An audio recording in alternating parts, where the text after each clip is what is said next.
where people are inundated with requests. You often don't hear anything back. And how do we deal with that when we don't hear anything back? That's part of what we'll talk about. I'll give you a hint. Silence never means no. See, that's a great quote right there.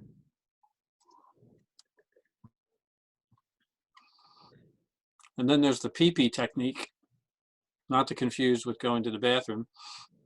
What's the PP technique? Polite persistence. And I don't know if this is too PG for your show, but we encourage people to become an asshole. Well, so I've talked about assholes on my show, and I don't think we have the same definition. I think an asshole is someone that asks for advice and then never takes it. Those guys are oh my goodness. Yeah. Completely different. An asshole is. Well, then there's Ask-aholic, becoming an Ask-aholic. Okay, that's different. Ask-aholic is much different. Did I just change the definition forever? Asshole. Definitely spun it around. It's definitely a negative. Yours kind of makes more sense. Yeah, because it's really close to another word. I don't know if I need to help you guess that word. Most people get it just right up front, but yeah, it's pretty cool. I have all these things that I do and all these people I talk to and all these different groups and organizations and clients and all sorts of stuff, and then someone will ask me something like a direct, hey, tell me what would you do in a situation? And be like, I do this for this reason, absolutely, without a doubt. Right. And you hear something back, and what would you do? Well, I did this. I'm like, didn't you tell me like before you did it, like what a bad idea you thought that was? And they were like, well, yeah. I was like, well, didn't you ask me, the professional who does it? I'm like, yeah. Then I give you advice that's worked in the past. I'm like, yeah.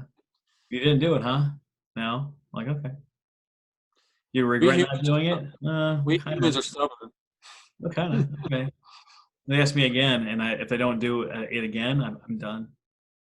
And someone's like, I don't understand. Why do you want to do this? I was like, well, you're just wasting my time. There's a lot. I'll do a lot of things for a lot of people. One thing I won't tolerate is gossip or time wasting. Right. Yeah, I remember hearing you talk about the gossip on the one recording with Chris. Yeah, that was a fun one. I'm glad you listened. I'm glad you enjoyed it. It's a lot of fun to record. A lot of fun to record. Taking you through the various games. I'm sorry we couldn't see the finger puppets. Yeah. So when he was explaining it to me and trying to tell me, I'm like, I had no idea what he was trying to tell me. Like I didn't get it, and then he started doing this, and I was like, oh, I get it immediately. But when he described it to me, I was like, you want me to do what? Like, it brought me back to a department I used to work in. I used to write, we'd be in a meeting, an in-person meeting, and, they put a little happy face on my finger. Hello, now listen to the finger.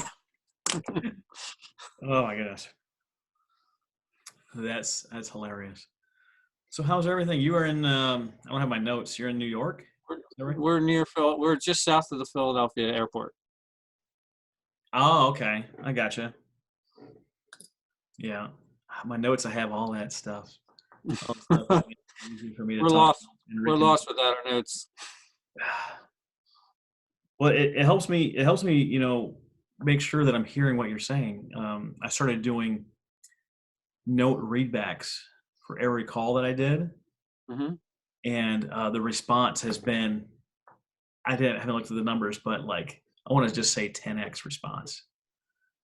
Because people are like, oh, you heard that, or that's what you heard, or that's what I sound like. I've never had someone describe it back to me like that. I had someone stop like this and look away, and was doing this and I was like, are you okay?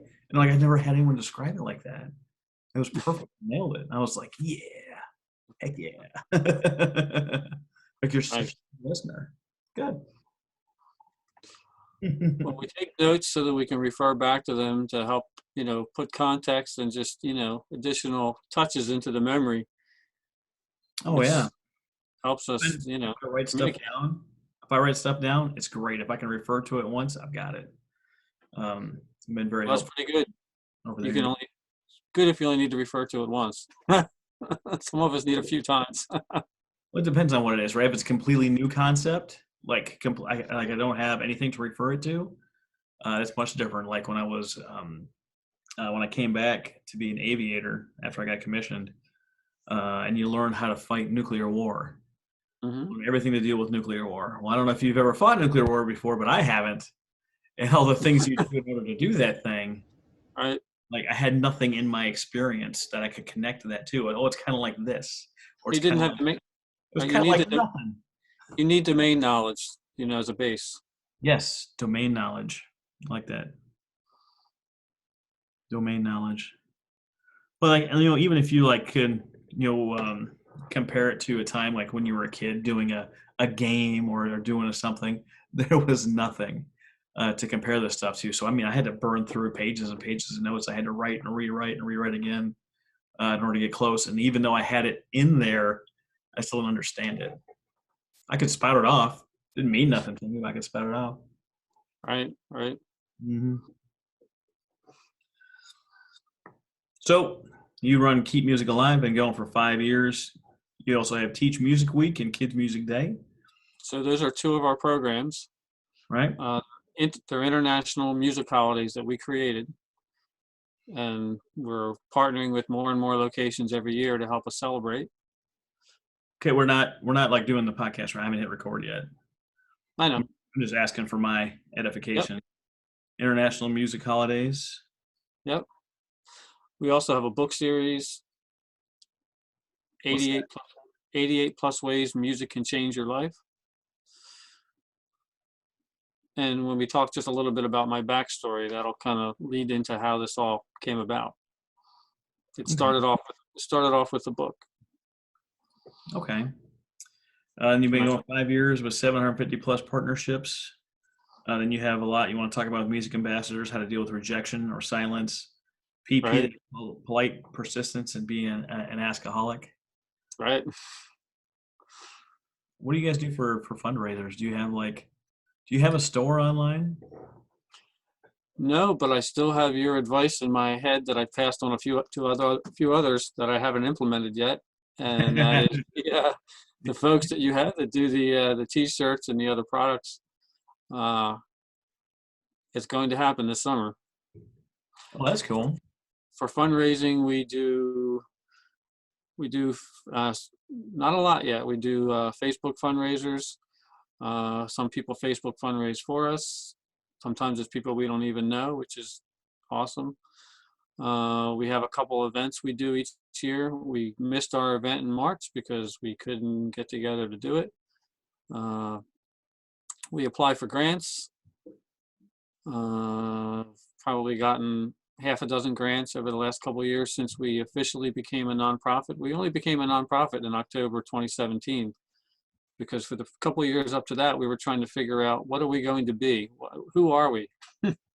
Well, see, no, that's a really good discussion, right? Yep, Because because so we many were people are wanting that status, but they don't know who they are yet. right. It took us a while, number one, to fully realize and embrace the idea that, what we are is what's the term for it? Uh, This one you should know. you know, this is where you're going to hear about my memory, which isn't so good. Uh, I we don't have are a a, parameter to keep you on step. what do we call it? Nonprofits. We are a cause-based organization. Thank you. You're welcome. I'm here for you. I knew you were. Cause-based organization, and with that, we needed to be officially a nonprofit organization. So we needed to get over our fears of all the hurdles we needed to jump through to become a nonprofit organization and just do it. And boy, let me tell you, the first 6 months wasn't fun until we No, finally. no, they aren't. It wasn't fun. We could talk about that briefly as well, and then what we how we solved it. Although I should remember the name of the organization that helped us. Well, so sometimes it's okay not to know that, right? Because that draws us into, what permission. Like some people might not, even though you might say something positive, then they might not appreciate what you say about them. So it's not bad that you don't know. Oh, well, this organization company, they would be happy for us to plug them because they were awesome. Well, if you know that and you can think about it, absolutely, feel free to name drop. So you've listened to an episode or two at least, right? So Yes. I come in, I do a little mini intro and say, "Hey, it's Nonprofit Architect here today with Vincent James." I give some little spiel. Yep. I think I'm going to plug my group on this one. Yeah, we got to get your plugs in too now. Yeah, well, it's important. I was driving people to my Patreon, and I don't think anyone's interested in my Patreon. I don't blame them. But Yeah, we haven't tried that yet, the whole Patreon thing. I have to upload more videos. I have a bunch of videos converted, but I have to load them to YouTube, and I have to drop the link. It just takes a little bit. Takes a little bit to get there. Now that I have my cute production assistant, maybe I can get that rolling. I'm trying to look up the name of the organization that helped us. Oh, I got you. I can find it. It's got to be here. It won't take me long. Literally, I contacted them, had a little quick phone conversation, filled out a bunch of forms. They know how to put the square pegs in the square holes and the round pegs in the round holes, and Those are important. made it so easy. Yeah. Yeah, it's going to be in this folder. We're getting so close. There we go. Biz Central USA. Biz Central USA. Yep, I'm going to make myself a note right now. I mean, they do stuff for businesses, but also for nonprofits, and they literally, it was reasonable. It was probably $200-300 plus the form fees, whatever were needed. And from the time we reached out to them to the time we got the piece of paper back that said from the IRS said you're approved, a month. Wow. That's And good. I was like, God bless America. It was 6 months of pain before that, reaching out, talking to accountants, lawyers that were going to help, and then just our own accountant, and it just really wasn't going anywhere for various reasons because there weren't things that they specialized in. Oh yeah. So if it's important that I take this comparison back to music. I used to produce my own music until I realized, you know what, I need to actually find somebody who does this for a living. This is their profession. Let me write the songs, I'll sing the songs, let somebody else do the studio part. And you can't even believe the amazing difference between what I used to produce, I won't even play for you, and what they do. Find a professional who can help you. It'll save you time and money in the end. Well, see, and that's an important thing to talk about as well, especially with your story about the studio, because I haven't since day one. I've had a team that produced this. They get the intro, the outro, they get the artwork done. I collaborated with them, but that's not my skill, right? That's not where I'm good. Yeah, we're often very stubborn about trying to hold on to things and do things ourselves, and we're reticent to reach out and engage someone to help us. But it's important. Yeah, absolutely. Had the internet flutter on me a little bit. I was like, I'm in the States now. My internet should be flawless. What's the deal? Yeah. Well, no.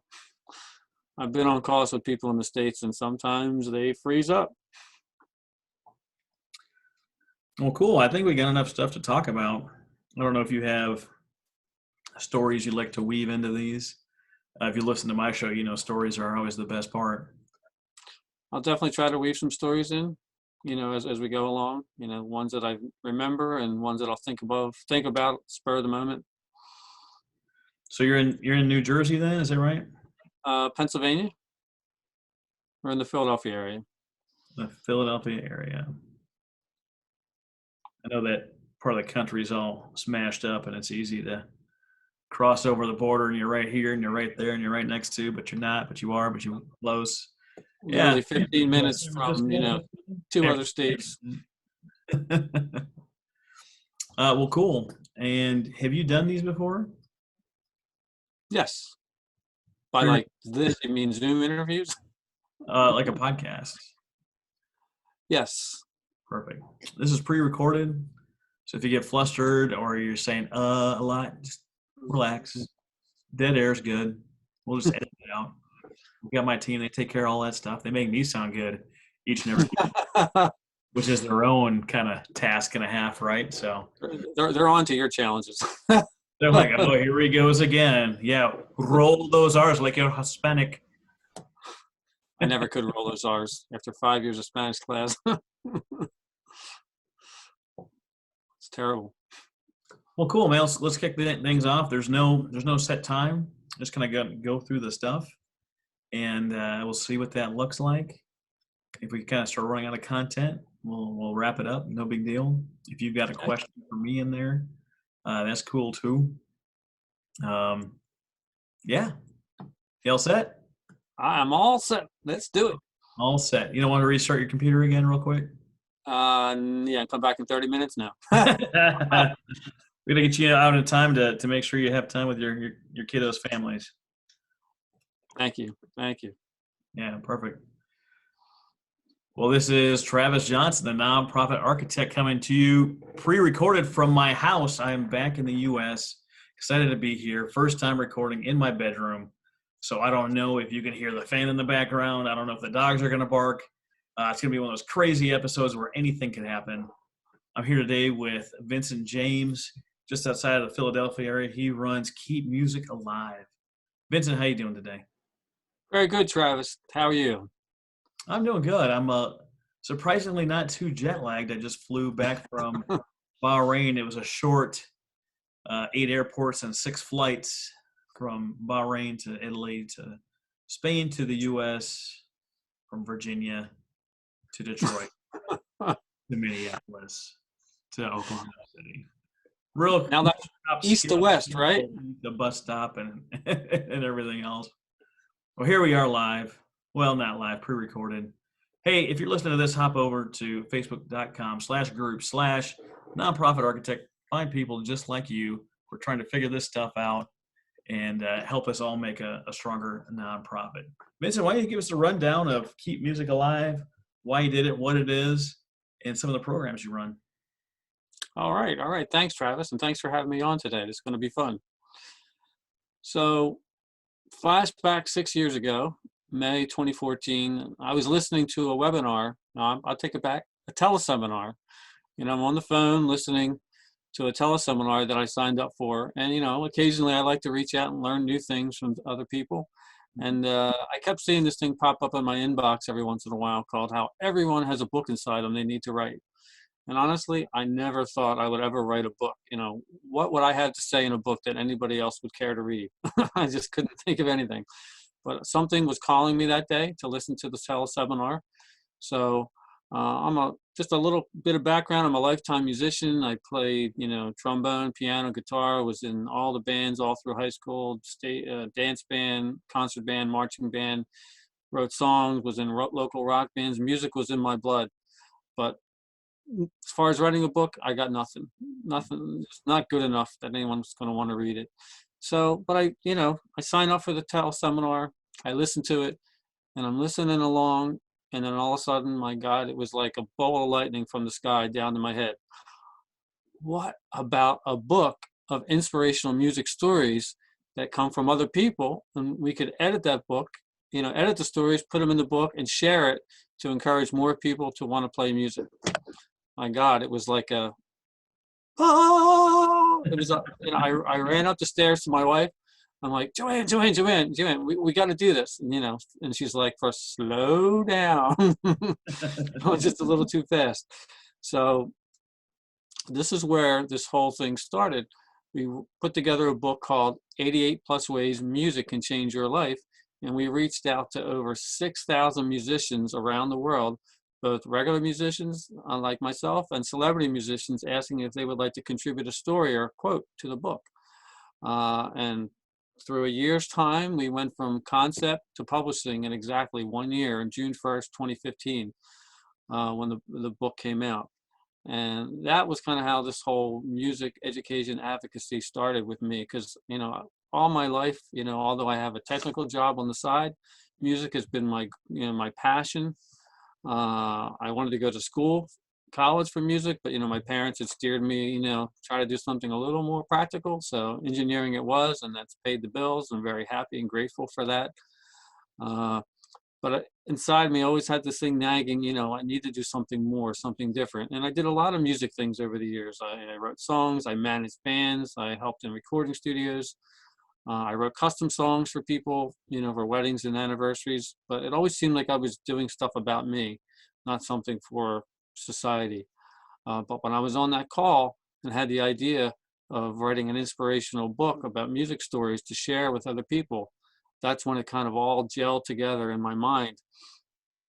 So we putting together the book, and I got this crazy idea one day, there should really be a week where musicians and music schools everywhere, offer to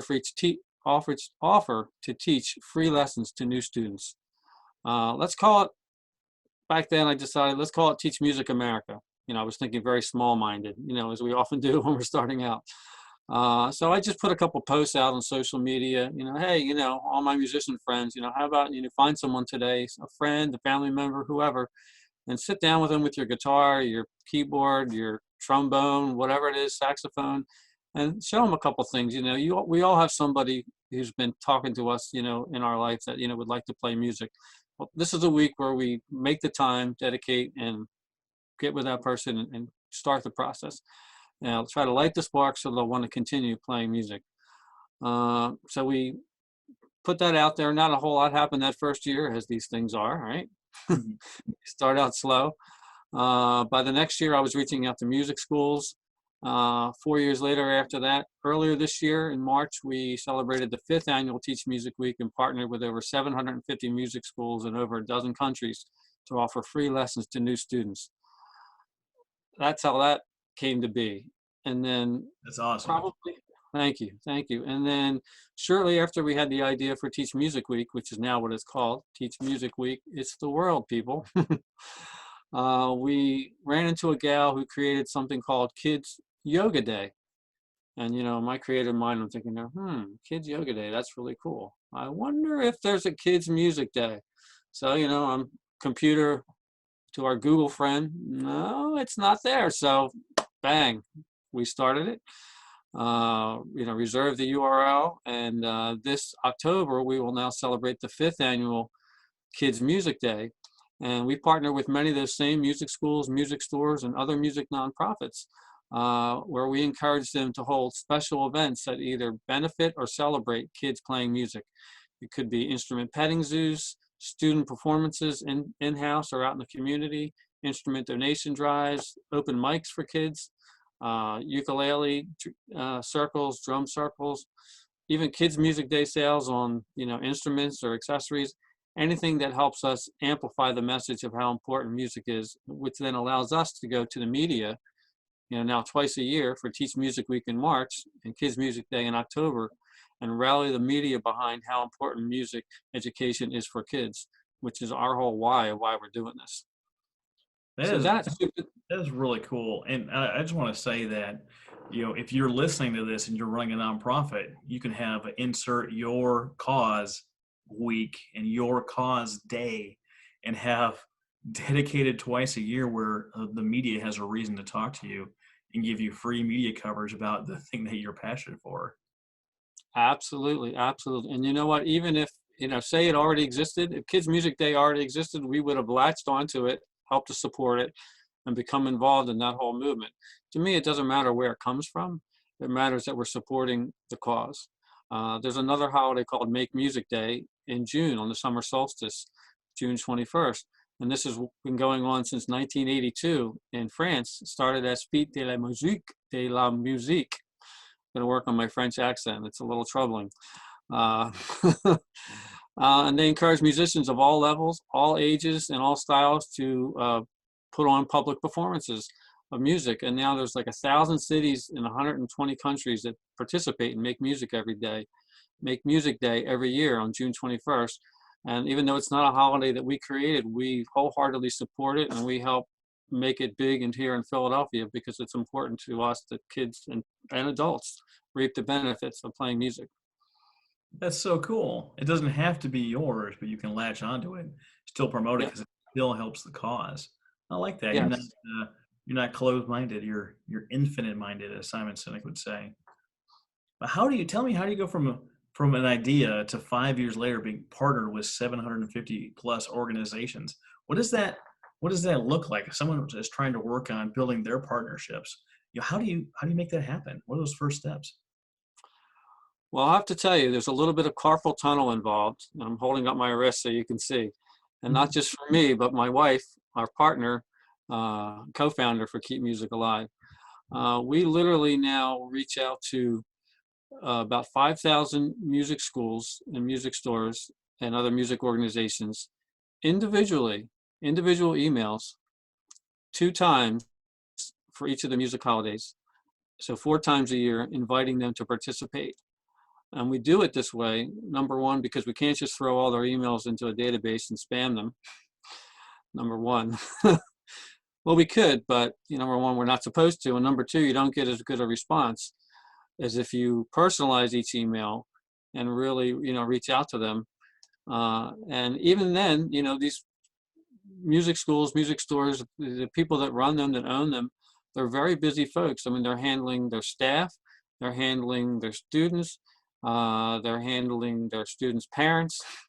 They're dealing with all these different factors. And we're trying to throw one more thing on top of their plate, even though it seems simple to us. It's like they're just so busy, they often don't want to hear about anything else. But through, continually reaching out to them, we build up a cadre of now over 750 that each year participate with us and are even now starting to get in some of the chains, the guitar centers, the music and arts, the School of Rocks that are getting behind it.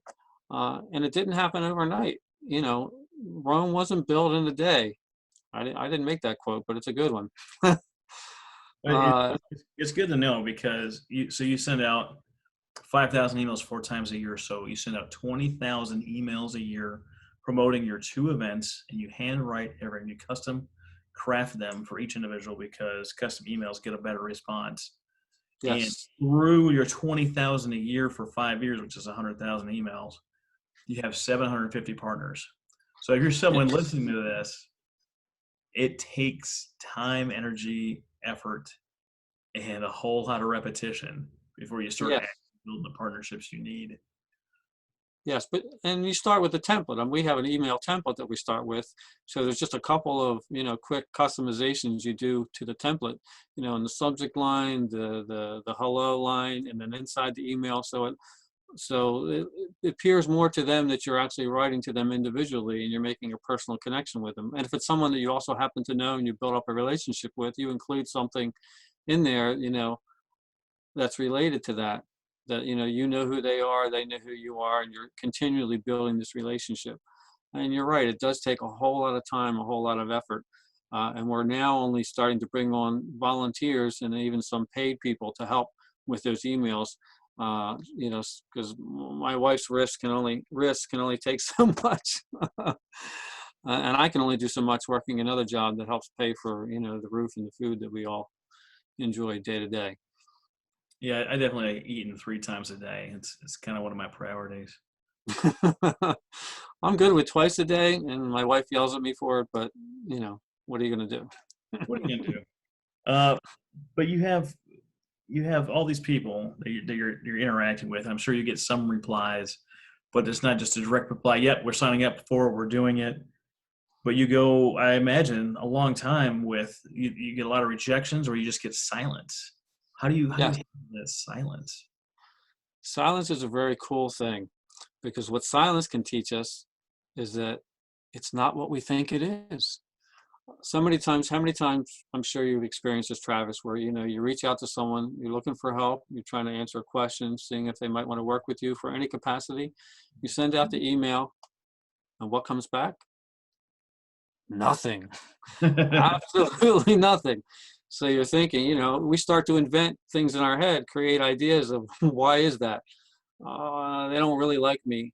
I said something funny to them, when I saw them in person, and now, they don't want to respond, or they hate the idea, or whatever. But honestly, no response could be it got stuck in their spam folder. The cyber police, hung it up, and it never even got to them at all. Maybe they saw the email, but they were really busy that day, and now it's, scrolling down to the bottom of their inbox. They could have really liked the idea, and they're waiting to discuss it with their partners or their coworkers to see if it's something they want to do. So many reasons, why you got nothing back. So we can't invent, reasons in our head, just like we invent, fear in our head. We can't invent reasons in our head of why they haven't responded. So what do? You wait 7, 10 days, send it again. You forward the original email and just, hey, I'm just checking in to see if you received this. Let us know if you have any questions. We'd love to talk to you about it. And then see what happens. Nothing happens. Wait another couple weeks. Try again. I have a really funny story about this. So for Kids Music Day, we got the idea a couple years ago that we should really reach out to celebrities and see if they might like to be, ambassadors for Kids Music Day. So, we made a list of celebrities we would really like to connect with, and we reach out. And actually, the part I'm leaving out is we had actually started doing celebrity reach outs 3 years earlier for the book, trying to get stories for the book. And, there were many celebrities we reached out to that we heard nothing. We had reached out to them 2, 3, 4 times over 3 years because we're doing a follow-up book, and absolutely nothing. So and one of those happened to be Julie Andrews. We all know the iconic, actress, performer, singer, Julie Andrews. And so what did my wife decide to do? She could have decided, we've never heard from her people. I'm just tired of writing to them. I'm not going to write again. But no, we just try again. Sometimes it takes proposing something different. Maybe Julie Andrews' people weren't interested in having her even consider, submitting a story or a quote for the book series. But you come back to them again with a different idea. And I'll tell you, this picture is still in my mind, this image of one morning we get up out of bed, I go over to the bathroom, I'm trying not to get too visual here, right? And, and then I'm facing my wife who's just slowly getting out of bed. And she's picking up, you pick up your phone in the morning and you start to look at your emails. She practically, jumps out of bed. Oh my God, Julie Andrews' people said yes, she would love to be a Kids Music Day ambassador. I nearly fell off the toilet, Travis. See, And that completes the visual here. Story in the future, you could say you're doing your morning routine, but that's great. That's amazing. You had that. I think you mentioned the pre-interview. Polite persistence to keep keep asking. And isn't it true that sometimes people will not support brand new organizations?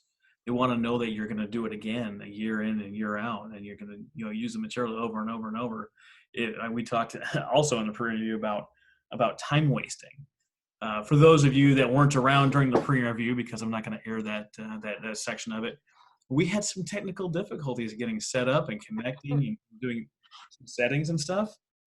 That is not what I mean by time wasting. That's not wasting my time, right? That absolutely is not.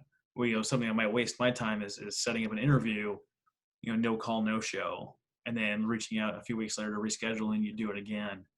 And I've had a few of those people I've ended up interviewing, and I'm so glad that I waited for all the slog to get through with all the difficulties and things that happen. And, I had to cancel a bunch of interviews because I just flew back to the States. I had about a week's prep time, and I wasn't sure if I wasn't even sure we're going to be able to do this interview, but we tried to keep it on the books and see if we could make it happen. And here we are today making it happen. And I appreciate, Vincent for his flexibility. I'm sure he appreciates mine, but you have to keep pushing politely, right? You can't assume what the reason for rejection was, or if they even again saw the email, or maybe it wasn't the right time in their life. Maybe they had a huge thing going on and they just couldn't dedicate the resources to it. And instead of, giving you a big reason, they just let it go without a reply.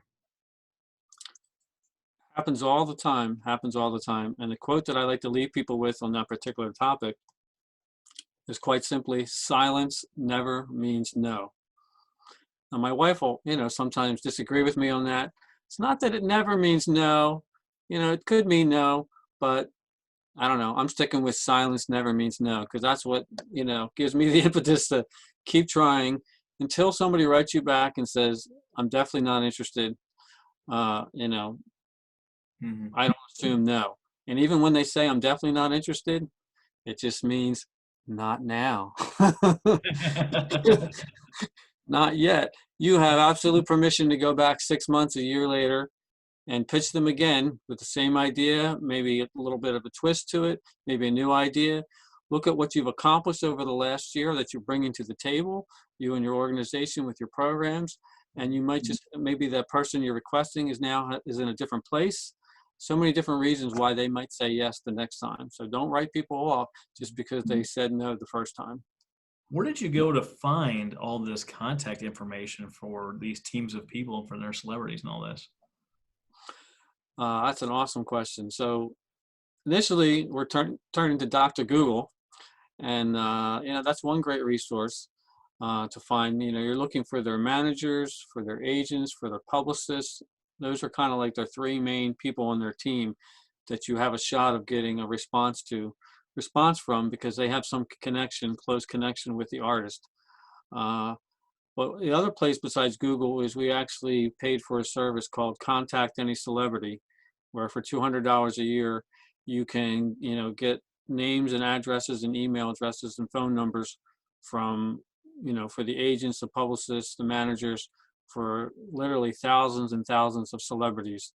Now, keep in mind that information is always, being updated. So, what we've generally found is, the information we had there is generally about 70% up to date.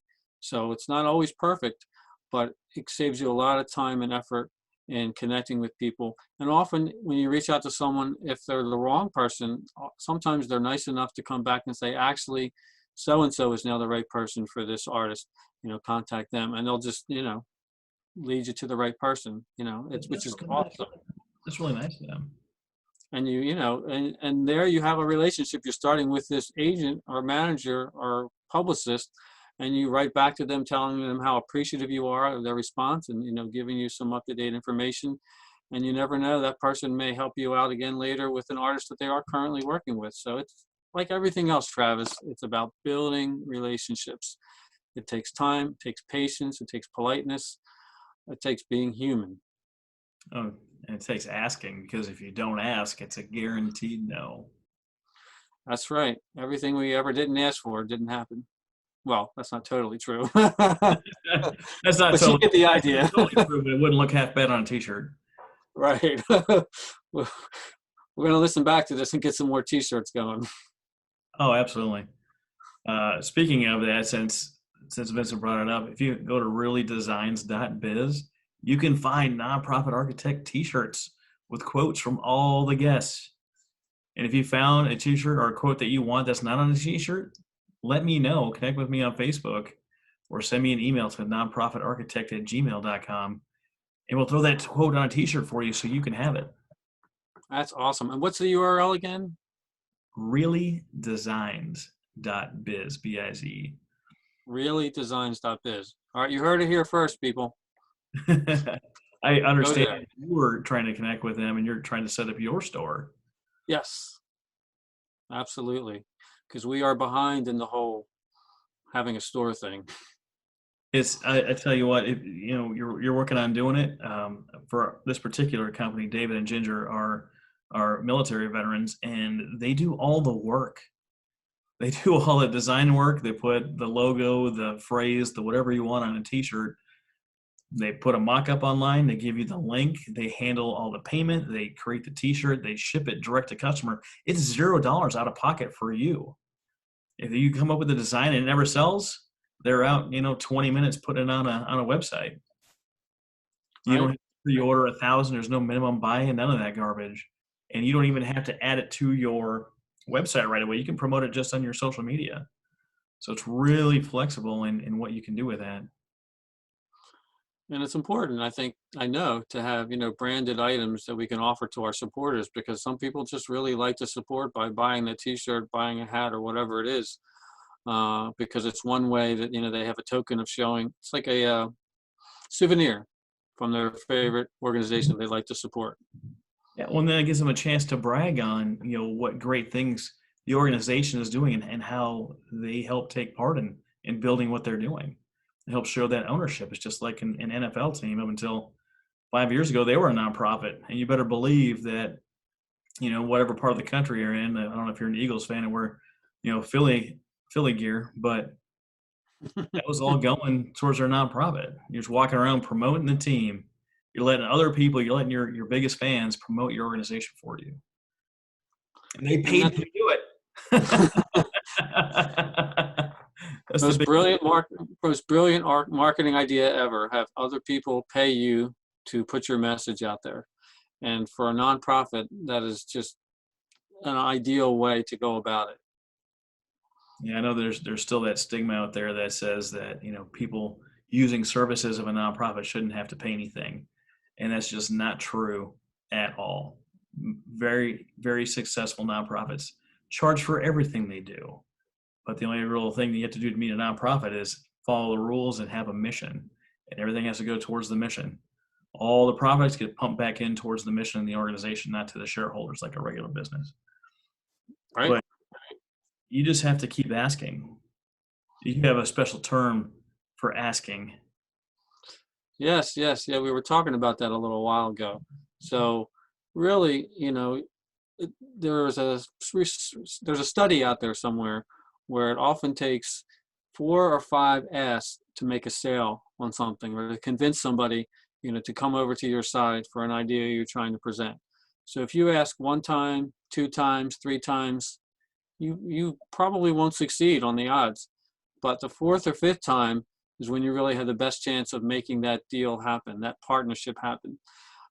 So we like to call, you know, being a person who likes to ask a lot and to continually ask, an ask-aholic. It sounds like a meeting you have to go to. I'm Travis. I'm an ask-aholic. I've been an ask-aholic my whole life. Yes, yes, yes. There should be a 12-step program for it, which, would be important.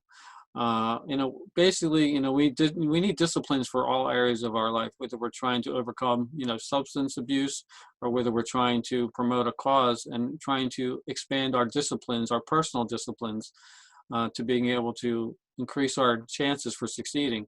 So learning how to ask, ask, ask, and ask again is one key way to make that happen. Oh, absolutely. What do you guys do for Keep Music Alive to generate your income? We do a number of things. I mean, we do our own Facebook fundraising events, which by events, I mean just creating an event on Facebook and putting a fundraiser attached to it, and asking our supporters to share and donate. We actually get a lot of people, supporters, some who we know, some who we don't know, that create their own Facebook fundraisers that help to support us, and we're extremely grateful for that. We write grant applications, not as many as I would like to get out the door, but we've been the fortunate recipient of several grants over the last couple of years, since we formally became a nonprofit just about almost 3 years ago, this October. We do a couple events each year,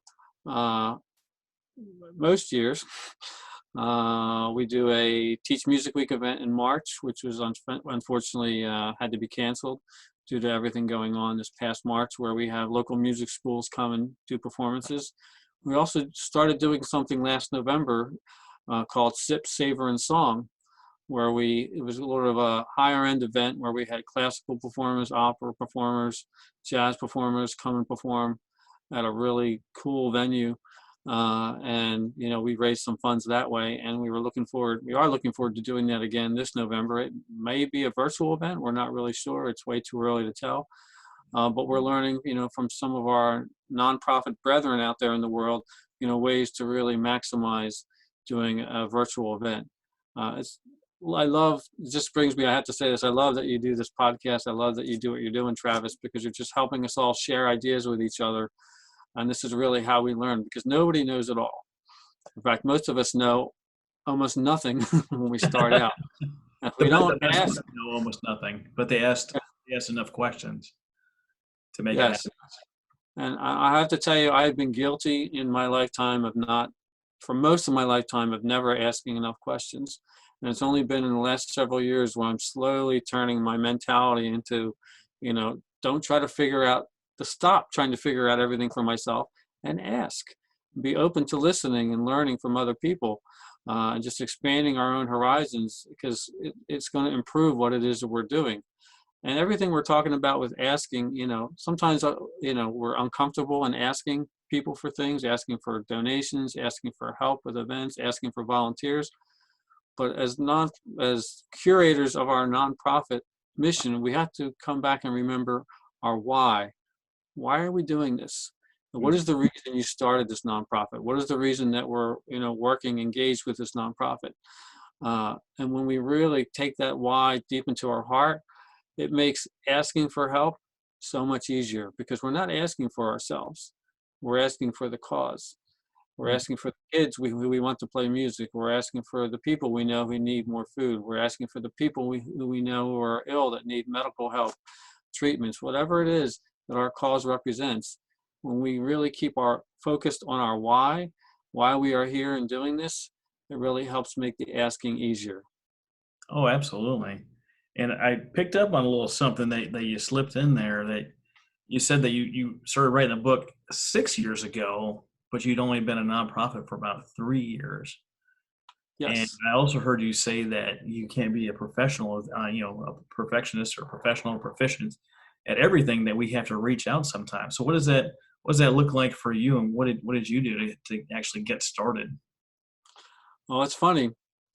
When we had the idea for the book, it was just going to be a book series. Oh, no, it was just going to be a book. The book series part came later. And then we had the idea for Teach Music Week.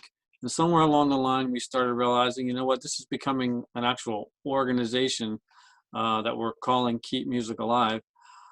It's not a nonprofit. It's not even a corporation. I haven't filed with anybody for anything. I'm just making this stuff up.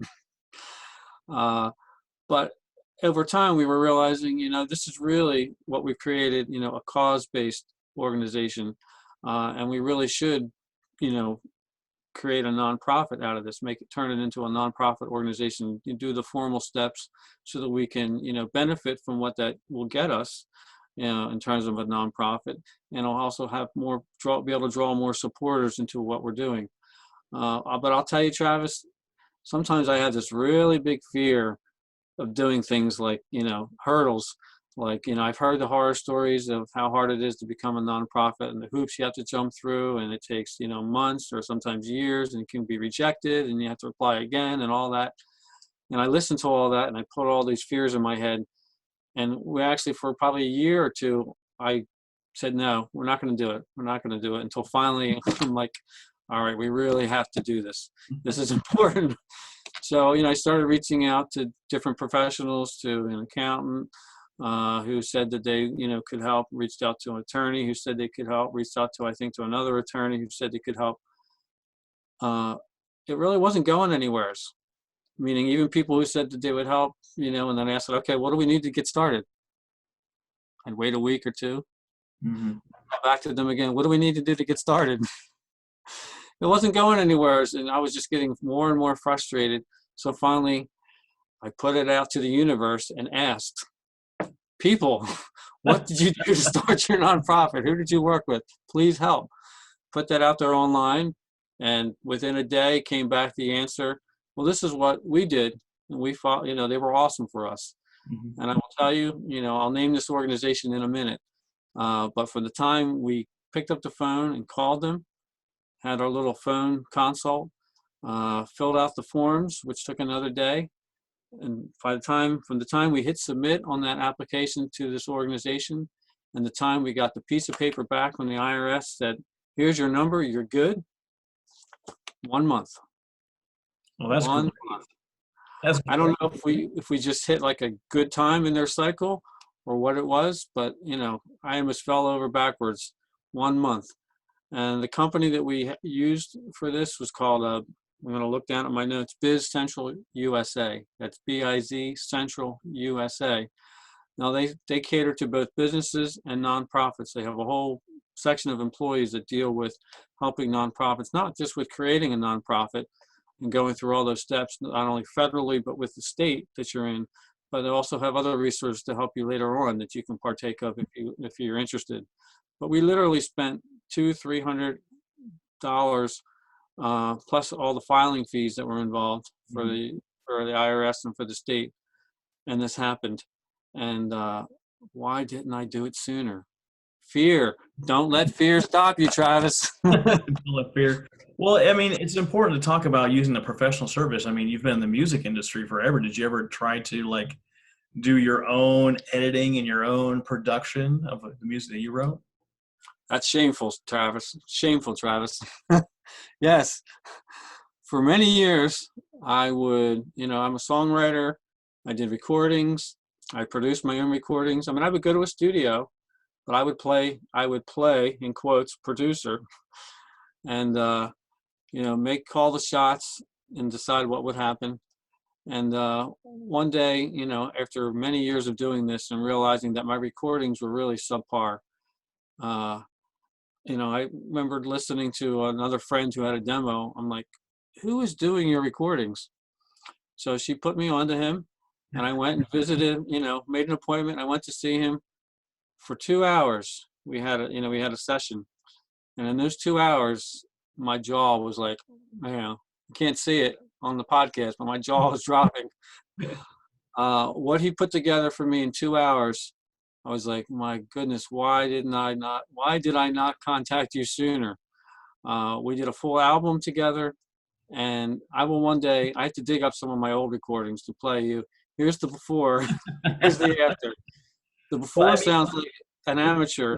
The after sounds like it's on the radio. Well, it's funny that we talk about that. I mean, I offer consulting, coaching services for nonprofits that are looking to get a little stronger. There's a lot of people that I turn down because I don't just feeling's not right. We're not vibing, we're not on the same page. They don't take advice. So you say ask-aholic, that means you got to keep asking over and over and over again. And I say asshole, that they ask for your advice and then they never take it. And after 2 of those, they try to ask me again. I'm not interested, because that's wasting my time. That's something that I try not to do. If anyone's going to waste my time, it's going to be me. All right, I'm not going to let anyone else do it. I'm perfectly capable of wasting my own time. I don't need it in that particular category. And if you want to work with me, shoot me an email, nonprofitarchitect@gmail.com. We'll build up a proposal, see if we can find something that works for you, and that's going to meet our needs. Or I'm going to refer you to one of my teammates that I know can help you in that area. It's not about me. It's about making those around me stronger and those around me better, and getting better as a team, and getting better as a community, and getting better as, not that small-minded USA, but that whole world, getting that tide to rise all boats, right? You just hinted on one of our favorite quotes that we put out there everywhere, to other music and arts nonprofits. And that is quite simply, a rising tide lifts all boats. We're all in this together. We're not competing with each other. When I help to amplify your message, it's helping to amplify the cause that I care about as well. We can trade ideas, we learn from each other. There are lots, we have to start creating the abundance mindset, for ourselves, where there are so many people out there that have never donated or helped to support a cause. So our mission is to go out there to collectively define those people that have the resources, both time and financial, that could be helping us collectively and are not helping our causes collectively, and convincing them to come on board to help grow what we're trying to grow, what we're all standing for. That's fantastic. And I love the mission. I love the vision. I hope great things keep happening for Keep Music Alive, and you get more and more celebrity ambassadors for Teach Music Week and Kids Music Day. What is the best place for people to contact you, Vincent? Probably the best way to start is our website, which is keepmusicalive.org. And from there, you can get to Kids Music Day, you can get to Teach Music Week. You can also find us on the social channels. Just if you put in Keep Music Alive on Facebook, we'll come right up. Same thing with Twitter and Instagram. We're slowly but surely building those presences up. It's taken a while, and we still have a long ways to go.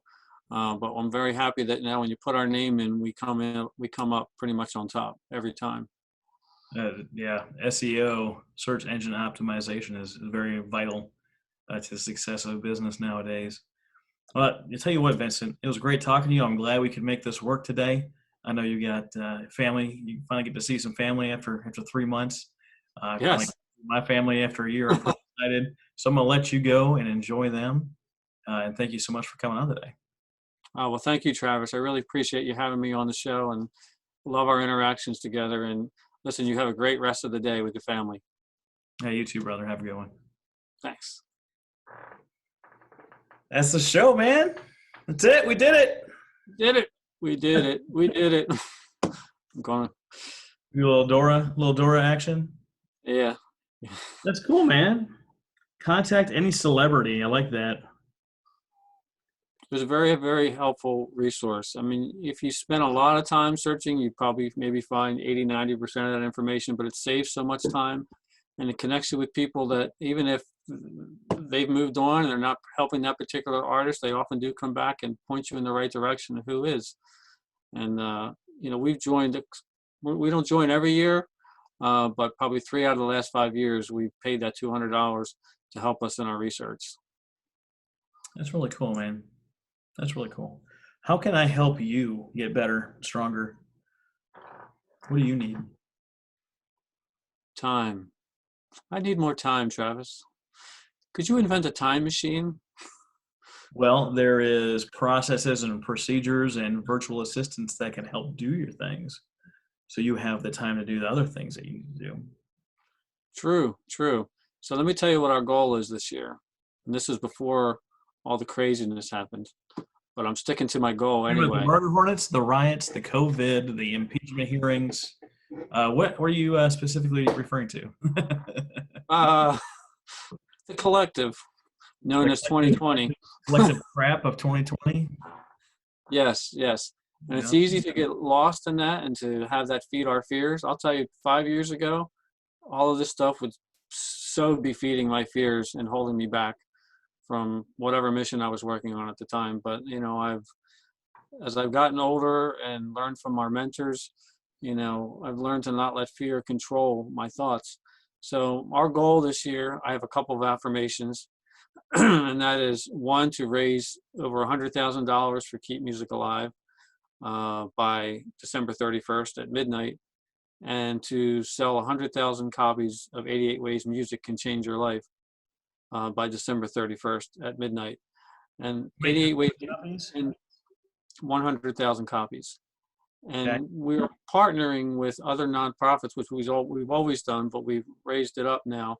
80% of the proceeds from the book are going directly to other nonprofits. When I say other nonprofits, I mean music education and service nonprofits. Save the Music has signed on to become a partner. Musicians on Call has signed on to be a partner, and a local nonprofit called Rock to the Future, which has been giving low and no cost lessons to kids in Philadelphia for years. So those three organizations, along with Keep Music Alive, are going to be benefiting from those sales. And we're going to be leveraging those 4 nonprofits, including our own, in getting the word out for the story search for the new book, and also promoting the existing book and the new book when it comes out in November. Okay. So those are our goals for the year. All right. I've got some suggestions for you if you're interested in hearing them. I am. No, I don't want to hear anything you have to say, Travis. Nothing at all. You're killing me here. I hate talking to Travis. He has all this advice, but I never ask for it.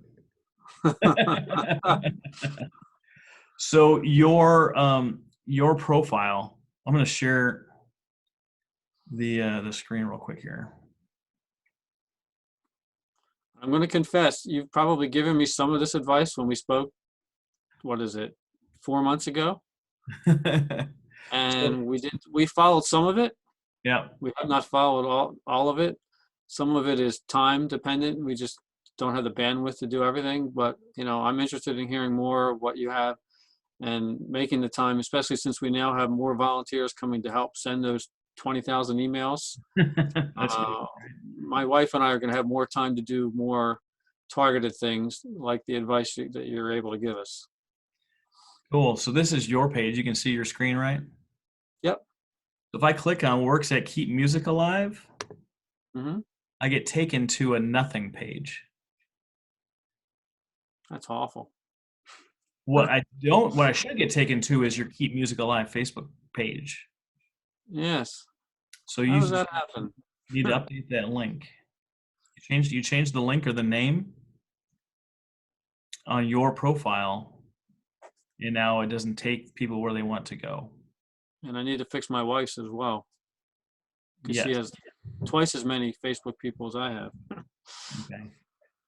You did have the big Keep Music Alive logo, right? The one, right? If I Uh-huh. click on this, is the link in that picture? Oh, I even put something on here. Use the description to tell people what you want them to do.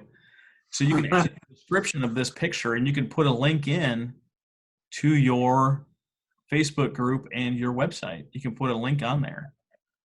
Are you saying in the actual image file itself on the picture or in the Yeah, comment? like if this was on your page, Uh-huh. you would say edit, and you can edit, and right here, right where I'm circling, you would Uh-huh. have a description, and you can put links in there to send wherever you want them to go Oh, edit the description of the image. of the Got image, it. and then you can delete my comment. That doesn't need to be in there once you do it. But those two things are going to be very helpful. And then if I look at your group here, you've got four. Oh, what happened? Jump to Sasha's page. Sasha's my client, doing wonderful things in the mental health space with running. You've got 14,000 people on your page here, Mm-hmm. right? So I crafted one singular Facebook post for Feed It Forward OKC, and they're now currently defunct. She had to go get she had to go take care of herself a little bit, but she had 2,000 followers, and we crafted a video saying how excited she was to feed so many people, how it still hurt her heart that she had to turn away 150 people, but that we could help. That she couldn't do it alone, but there was an offer out there for a free T-shirt if someone signed up for $25 a month in recurring donations. And you're going to lose some people, right? They're just going to get the T-shirt for once, and then they're going to turn it off, right? But out Right. of 2,000 people, she had between 80 and 100 say yes, and that one post turned into $2,000 a month in recurring donations. That would be very helpful. Right? So let's say it was 100, right? And if we do math, she had 2,000 followers, right? Divided by 100, it's like what, 5%?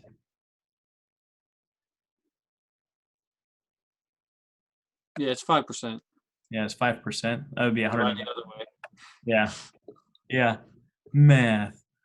But if you have 14,065 people, right? Yep. Times 5%. Let's say 5%, just say the same number said yes. That'd be 703 people that said yes, times $25 a month. Means you'd be bringing in $17,500 a month with your first T-shirt. Is $17,000 enough to say yes to working with Ginger and David? I'm pretty sure, yeah. That's $210,000 a year. If you divide by 2, since we're in June, just one T-shirt offer gets you your $100,000 this year.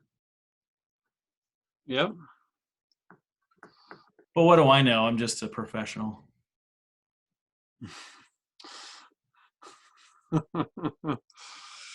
So hopefully $100,000 from now, between now and December, should be enough motivation for you to create a singular T-shirt.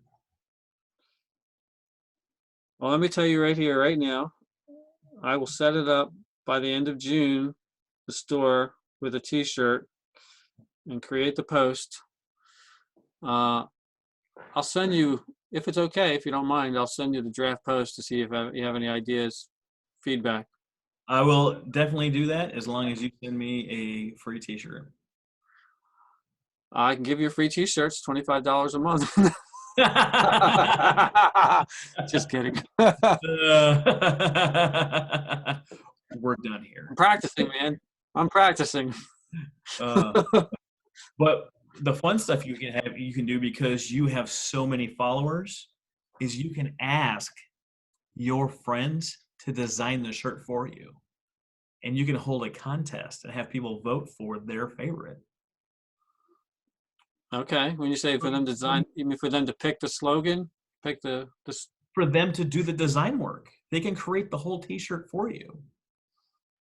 You can have a small logo on the front, your Keep Music Alive logo, and they can design the back. Okay.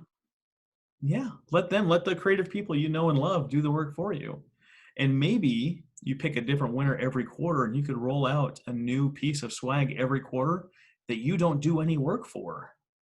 Someone else does the work, you send the design, you put the poll out there to vote, you send the design to Ginger and David, and they do it for you and they send you the link back and you just add it to your website and add it to your social media.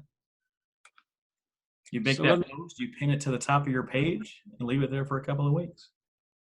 right. So let me ask you a question. So we started a campaign about 2 weeks ago called the 310 Challenge.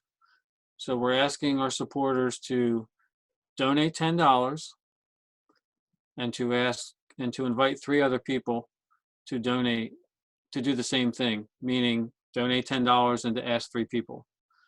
And the old pyramid scheme of just follow the game, and all they have to do is donate $10 and invite 3 other people. And I think the timing was bad, perhaps, but getting people to respond to that fundraiser, even when I think in addition to the posts we did about it, we Mhm. personally through Facebook messaging invited I think 600 people that we know to take the challenge. Mhm. Our response so far, Yeah. we did have one board member donated $100 to show his support, uh, which is great, which is awesome. So I love the idea of the feed it forward, and maybe that's something that will catch on better than the 310 challenge. But struggling, finding things that our supporters, any nonprofit, finding ways that supporters, finding a message or something that they will latch on to, uh, and want to actually take that action, put Mm. that, buy the, order the T-shirt and commit to $25 a month, even if it's just for 1 month. Uh, Donate the $10 and pass it on to 3 friends.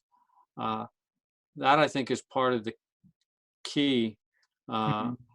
and I like the idea. What was it? The feed it forward. Worked very well for that messaging for the gal that you worked with, because it That's tied in the name of perfectly with her. her organization is called Feed It Forward. Well, there you go. But that's and that's I'm looking through here. I'm looking through your Facebook page, and most of your stuff has 10 or less likes, 0 or 1 comment, and a handful of shares. The things that you are sharing on here are not connecting with your audience. so you and I actually looked through our uh, Facebook page back in February, and probably haven't done as good a job in the last week or 2 or 3. But we very often and we're in different times now. We're noticing a difference in what's going on, what people are paying attention to because of Mhm. everything going on. But we will get posts that get, uh, 20 shares, 100 likes, sprinkled in amongst the low ones.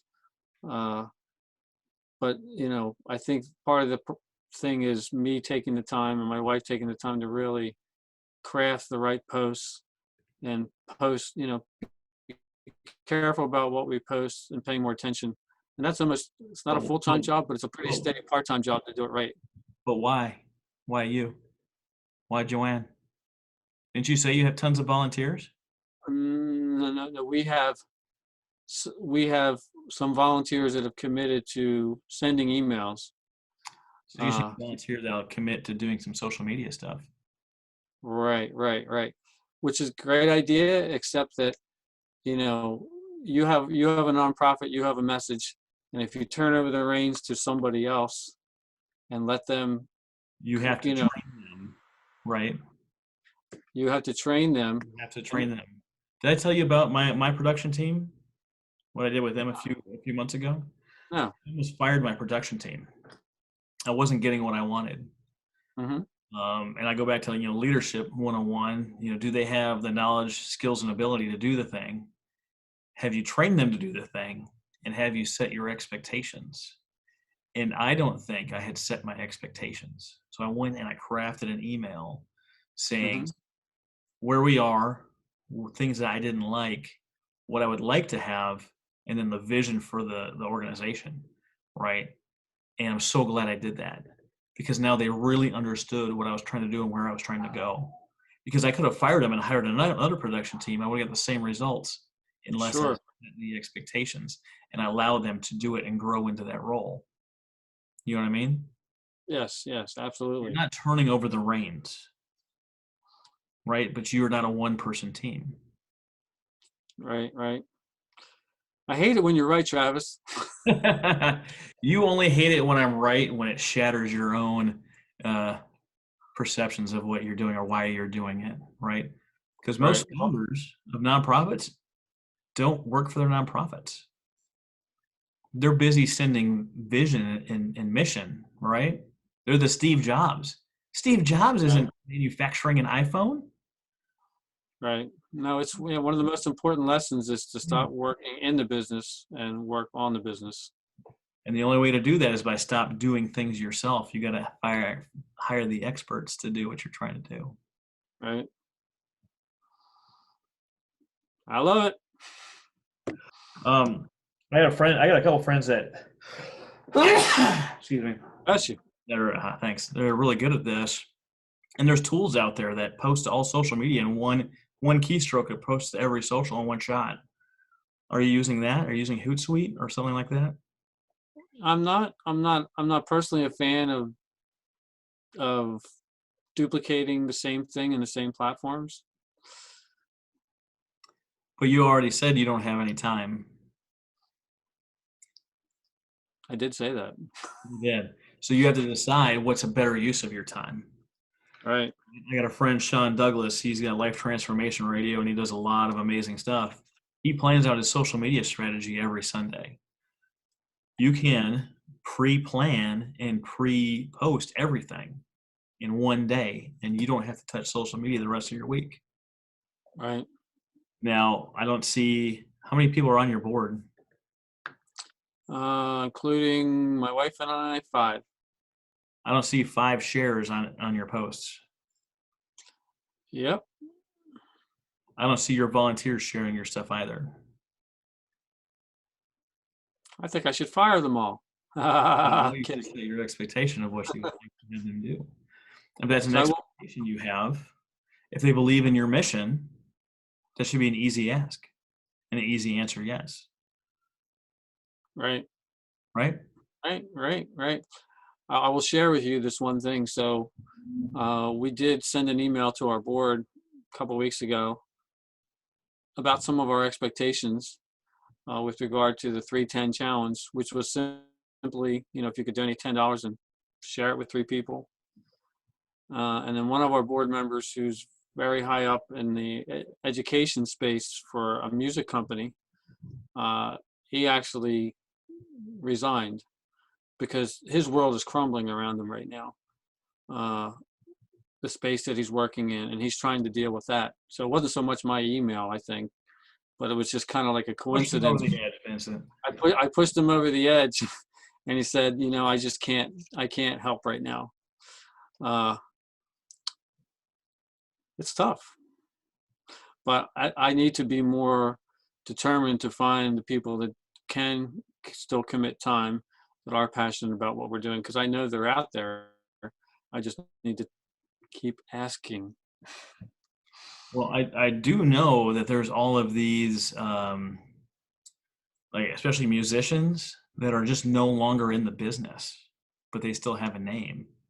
You know, someone like Katrina Elam, who is really big as a teenager and did a lot of writing and a lot of performing, and was in um, Pure Country too. Hmm. She's retired. She's in Wisconsin with her husband, raising her kids, teaching Zumba. You know, Hmm. her husband makes she makes money off of royalties. You know, could she do a 15-second spot for Keep Music Alive? I'll have to ask her. Yeah. If you scroll through my Facebook page, you'll see a picture of her and I because I got it to escort her for the day when we inducted her into the Oklahoma Music Hall of Fame. Oh, that's awesome. Think about people that are no longer light shining that still love this stuff that would be willing to help. Right, right. All I right, think you've for given me you, probably get you ready for your family, huh? yes, and you've given me way more than enough to keep my June busy, but with a focus of offloading myself and my wife and getting more help. I think the first thing should be your number one thing should be getting a T-shirt made and crafting the Facebook message. Because if you've got the money coming in, all of a sudden it's a lot easier to have time. Yes, good point. Good point. Yeah, Thank you, my friend. no problem. I cannot thank you enough. Have a great day. Enjoy the family. Let us know whenever this posts. We'll share the bejesus out of it. I We'll appreciate get. it. And if you We'll know get. anyone that I should talk to, please connect us. I will. I will. Absolutely. Thanks so much. I'll talk to you All later. right. All right. Take care. Bye. Bye.